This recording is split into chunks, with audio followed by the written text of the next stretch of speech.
আমাদের ব্যক্তি জীবনে বেকারত্ব, চাকরি না পাওয়া, বেতন কম, ব্যবসা বা আয়ের উন্নতির জন্য, ধার দেনা থেকে মুক্তির জন্য, সন্তান লাভ বা সন্তানদের কল্যাণের জন্য, স্বামী স্ত্রীর মধ্যে ঝগড়া, পরিবারে অশান্তি, আত্মীয়তার টানাপোড়েন, নিজের বা প্রিয়জনের অসুখ, জটিল রোগ, মানসিক চাপ থেকে মুক্তির জন্য, অথবা জীবনের স্ট্রেস, টেনশন, পড়াশোনা বা পরীক্ষায় সাফল্যের জন্য এই দোয়াগুলো করা হয় সবচেয়ে বেশি। কিন্তু যখন আমরা কোনো সুফল না দেখি তখন হতাশ হয়ে পড়ি, একগাদা অভিযোগ করে বসি। ঠিক এই জায়গায় একটু চিন্তা করুন, আপনার কোনো অন্তরঙ্গ বন্ধু আপনাকে কিছু কাজ করে দেওয়ার জন্য বারবার বলা সত্ত্বেও আপনি সেই কাজ করলেন না। অতঃপর কোনো সময় আপনার কোনো কাজ যদি ওই বন্ধুর মাধ্যমে করাতে হয়, তখন নিশ্চয়ই আপনি প্রথমে চিন্তা করবেন যে আমি তো তার একটি কাজও করিনি,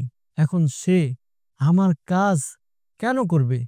তারপর আপনি যদি মনে সাহস নিয়ে তাকে কাজ করার জন্য অনুরোধ করেও দেখলেন, আর সে যদি তা না করে, তবু আপনি অভিযোগ করতে পারবেন না, কেননা আপনি তো আপনার বন্ধুর কোনো কাজ করে দেননি। এখন ঠান্ডা মাথায় চিন্তা করে দেখুন, আল্লাহ পাক কত কাজের জন্য বলেছেন, কত বিধান দিয়েছেন, কিন্তু আপনি নিজে তা থেকে কোন কোন বিধান পালন করেছেন।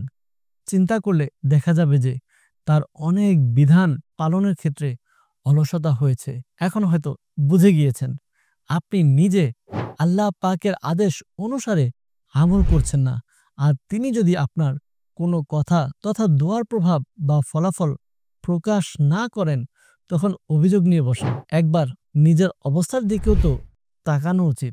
এত অবাধ্যতা সত্ত্বেও আল্লাহ পাক তার বান্দার উপর কতই না দয়াবান যে তিনি প্রতিনিয়ত দয়া আর অনুগ্রহ করেই যাচ্ছেন। আমরা যদি চাই আমাদের দোয়াগুলো কবুল হোক, তাহলে আল্লাহ তাআলার অবাধ্যতা থেকে বিরত থাকতে হবে, আল্লাহ তাআলার ইবাদতের দিকে ফিরে আসতে হবে। আর এমন এক পরিবেশ আমাদের উপহার দেয় দাওয়াত ইসলামীর ৩ দিনের সুন্নত ভরা ইজতিমা, যেখানে ৫ ওয়াক্ত নামাজ জামাতের সাথে আদায়ের পাশাপাশি নফল এবং বিশেষ করে তাহাজ্জুদের সময় হাজারো আশিকানে রসুল মিলে কেঁদে কেঁদে দোয়া করার মুহূর্ত। হযরত হাবিব বিন মুসলিমাতুল ফিহরি রাদিয়াল্লাহু তাআলা আনহু বর্ণনা করেন, আমি রাসূলুল্লাহ সাল্লাল্লাহু আলাইহি ওয়াসাল্লামকে বলতে শুনেছি, যেখানে মুসলমানেরা একত্রিত হয়, তাদের মধ্যে কেউ দোয়া করে এবং কেউ আমিন বলে, তখন আল্লাহ তাআলা তাদের দোয়া কবুল করেন।